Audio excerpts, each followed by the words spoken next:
it's not like we see the NBA today. Michael Jordan is not going to be like Charles Barkley. He's not going to be like Shaq. No, they're not going to do it that way. They're going to do it in a Jordan-type fashion, but it's also going to allow the generation that didn't see him to be able to hear his voice and to be able to implement the NBA coming back to NBC.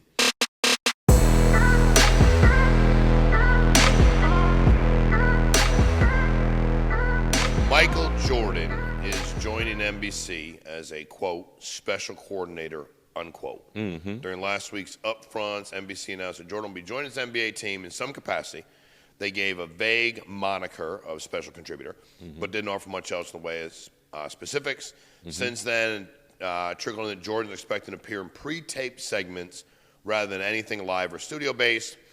They went on and on. Tarico, who will serve as the lead play-by-play for NBA, NBC, told Dan Patrick, the roles evolve, and we're just honored to have him, yada, yada, yada. Why is Jordan doing this now, do you think, after all these years? I think for the nostalgia, and I think because his heyday was on NBC and the NBA. Okay. And I think a lot of times, you know, as a former player, they bring back things to your remembrance, and then they put together a package that you're like, okay, I can guarantee you they'll be taping a lot of these segments in Jupiter, where Mike spends a lot of his off time. I can guarantee you. On the golf course? I can guarantee you his country club or the things that his brand is on will be a part of that. Yeah. I can guarantee you they start releasing new Jordan shoes, re-releasing new Jordan shoes. Yeah. Because that's the business he's in. And I love the fact that as LeBron goes out of the game, Michael Jordan's coming back into the game. You know, that right there will be worth watching. And because he said so little bit about basketball and opinion about basketball, it's going to be interesting to hear. I also would not be surprised if they don't bring back one of my heroes in Ahmad Rashad. Really? Because Ahmad and MJ are very close. And Ahmad did a lot of the interviews, hanging out and everything. So I could see Ahmad coming back and being a go-between to be able to do these pieces so they can get them in the can and then present them during the game. It's not like we see the NBA today. Michael Jordan is not going to be like Charles Barkley. He's not going to be like Shaq. No, he's not going to do like some of the former players that we have at ESPN. No, they're not going to do it that way. Correct. They're going to do it in a Jordan-type fashion, but it's also going to allow the generation that didn't see him to be able to hear his voice and to be able to implement the NBA coming back to NBC. It's going to be amazing. Here's what Shaq said. You said Shaq. He said, they asked about Jordan. He said, first of all, if anybody says Michael Jordan is hating when he's talking about anything basketball-related, you're an idiot. The man is the only man on earth, this is one of my favorite sayings, with G19 classification. Shaq makes me laugh, boy. G19 higher than the President of the United States. Like, of course, there's a president. This guy can get behind closed doors, get shit done, yada, yada, yada. So he said, but I like this take. He said, if Jordan says the guy is good, right? If you ain't good, you ain't good. I don't care how many points you're averaging. If Jordan says you should do this, you should do it. Like, of all the times instead of being in your feelings in today's world, just listen to what the greatest players ever played the game has to say.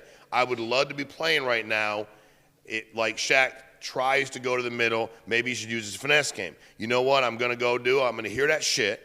I'm going to go home, practice all my finesse game, and then the next game I'm going to be trying to show Mike, hey, Mr. Jordan, I have finesse in my game today. Or two. How many players you think like that in today's world? Very few. Like very, very, very few. Like I have a great relationship with Justin Jefferson. Okay. Like almost every time he sees me, and especially typically I see him a lot when they're starting training camp, he's like, oh man, what do I need to work on? Straight, and he means it. I mean, dead serious. Okay. He's like, so I'm doing the interview. He's coming out the locker room, and I finished the interview. He's like, pick out 3 things I need to work on for this year. That was before last season. Hey man, hey, how you doing, bro? Yeah, I just got here, man. What's up? Yeah. But that's how those special guys are. So I would say, a handful. I would say it's the Tom Brady effect. Now on TV, Tom is calling the game, so he can't do that, like if he was in the studio. But I guarantee you, if Tom Brady, whatever he would say, man, people would be picking his words like, man, next time I'm going to make sure that Tom Brady, yeah, I'm going to let him know that I took his tips and I was working on it because of respect of the GOAT. Do you think more guys in the NFL do that than the NBA? Or do you think it's the same? I think it's relatively the same. Okay. I think that because but just not as many. You said there's not as many dudes that think the way Shaq just talked about. Yes, just in general. Just in general. Next if Tom level. Brady or like, MJ. I'm talking about Hall of Fame thinkers. Like you can still be a great player and not be a Hall of Fame thinker. Correct. But that are able to say, you know what, I don't care what I did. If I scored 40 points, had 20 rebounds, if Mike says I need to be more finesse, I'm getting more finesse. Yes. And I'm going to show Mr. Jordan that I built more finesse. Yes. Now, the thing about Michael Jordan is going to be interesting to me, the most thing is I want to see how he evaluates talent because that's his only weakness. Correct. I want to hear what he says about players, or does he avoid it and have like stock answers? And he's not necessarily getting into critiquing players, but critiquing the game, critiquing teams. That's what, because Michael Jordan's judgment as far as a basketball player and what makes another guy a great basketball player, to me, is very average. Like he does not have a sixth sense. It's like Jerry West. No, he's not that. He's not Danny Ainge. Well, I was going to No, he's not. No, he's not that. He wasn't Danny He Ainge. has picked some bad players, bro.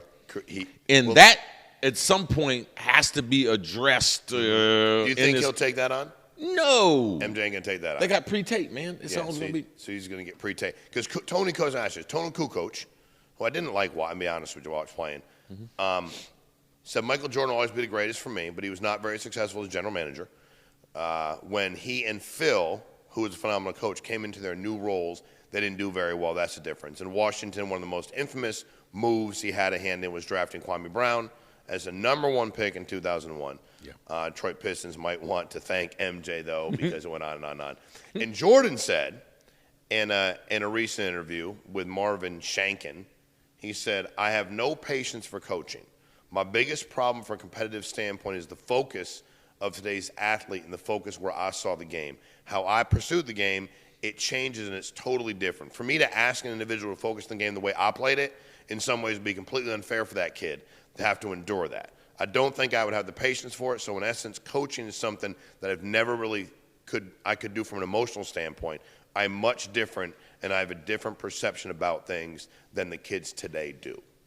Is that a fair way to put it or no? No, Michael Jordan has a different perspective of anybody on any universe in any era. Because he's Michael Jordan? Man, the way he went about things. I was listening to an interview, I think it was with Craig Hodges, the three-point specialist. He said that when he was on the team, Michael Jordan did not lose one wind sprint ever. In any practice, they were ever. Dude, his cardio was just that stupid good. Like, he'd play two rounds of golf. And he said one day he was feeling not great, so he goes to the shoot-around. They have a shoot-around at 1. After the shoot-around, the bus takes him back to the hotel. He stops the bus at a hole-in-the-wall bar. Tell them, drop me off. Pick me up on the way back to the game. They dropped him off after the 1 o'clock shoot-around. Came back 3 hours later. Michael was drunk. They said he was laughing and giggling and everything. Went in the locker room, got suited up. Said he had 34 at halftime. NBA basketball game. Yes. Drunk. Regular season. It's a different dude. He's playing every game, man. 82 games this year, 82 games the next year, 82 games. Like, and he's playing both sides of the court the entire game. No, you cannot. There is no error. There are only a handful of human beings that even understand that. And then let alone, oh, yeah, I can do that. I can match that. Now you're talking about Mike Tyson type stuff. Greg LeMond's type. Guys in unbelievable shape. No, man. And also before, there were times where people were doing shit to their body that they couldn't do. Oh, yeah. Bikers. I'm just saying, nope, Jordan was just like that, right? Jordan smoked a bunch of cigars. Yeah. Drank. Drinking and smoking cigars is not using testosterone and HGH, bro. No, Jordan was just being Jordan. Jordan was one of the first people to hire Tim Grover. Tim Grover as a strength specialist, traveling around the country, around the world with them. Like, he was one of the first ones to ever do that. Invest in his body and everything. So, dude, he told us, remember I had Tim Grover at one of my meetings, and he said, you know what Jordan paid me for? And I said, yeah, and I went through what I thought. He said, no. Jordan said, I pay you to not work with anybody else. The shit you know and the shit you taught me, nobody else knows. He let him at the end of his career, when he was done, Kobe. You can go to Kobe now. Right. But until then, he said, I pay you. You don't fuck with nobody else. You don't talk to nobody else. You're with me. What you got, I don't want anybody to know what you know. No, when I'm out, I'll pick the guy that you can go to. Kobe Bryant. Kobe got it, and then Dwayne Wade, I think, is a Chicago guy. He ended up branching out. And I said, what was the difference between Kobe and MJ? He said, Kobe wanted to know everything. Why are we doing this? Why are we doing that? Like, he just wanted. Jordan's like, just tell him what to do, bro. If it's your world, you tell him what to do. I don't need to know. Don't just tell him what to do. I'll do it. I got it. And I'll do it as long as it works. Pretty crazy, dude. He was telling the story about him going out there. He was a college kid, knocking on his place, and Jordan giving him a shot. Yes. Unbelievable.